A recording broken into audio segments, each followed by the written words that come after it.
ساڈے ہمسائے نے انہاں دیاں تین قسماں نے۔ پہلی قسم ہے کہ تہاڈا ہمسایہ ہے، تہاڈا رشتہ دار بھی ہے اور مسلمان بھی ہے، رشتہ دار بھی ہے، مسلمان بھی ہے اور وہ تہاڈا ہمسایہ بھی ہے۔ اگر کوئی ایسا ہمسایہ ہے جڑا مسلمان ہے اور رشتہ دار بھی ہے تو اوندا ساڈے اوتے سب تو زیادہ حق ہے۔ اور دوسری جڑی ہمسایہ دی قسم ہے وہ ہے کہ ساڈا ہمسایہ ہے،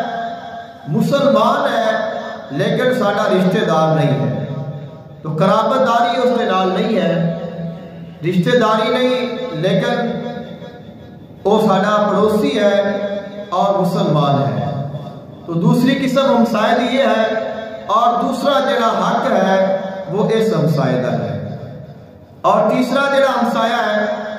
اور اس دا حق ہے وہ ہے کہ ایسا ہمسایہ جو نہ تو سارا رشتہ دار ہے نہ وہ مسلمان ہے، صرف وہ سارا ہمسایہ ہے۔ تو فرمایا اگر تہاڈا گوانڈی ہے، تہاڈا رشتہ دار بھی نہیں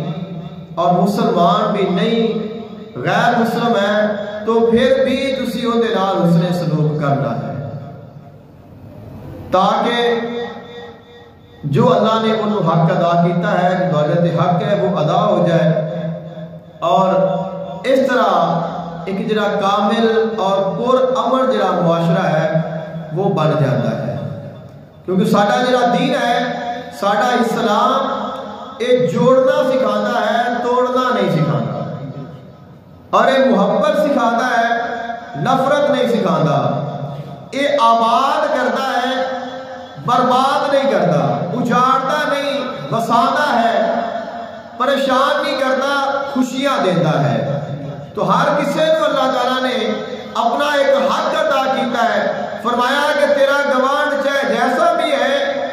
اوندا تیرے اتنے حق موجود رہنا ہے، لیکن جو سب تو زیادہ حق ہے وہ ایسے دا ہے جو مسلم بھی ہوئے، رشتہ دار بھی ہوئے اور پڑوسی بھی ہوئے۔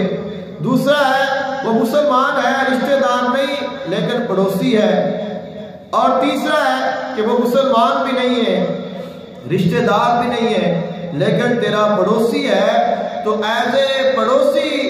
تیرے اتنے ان کا حق ہے، تینوں چاہیے ہے کہ ان کے نال پھر بھی اس نے سلوک کرتا۔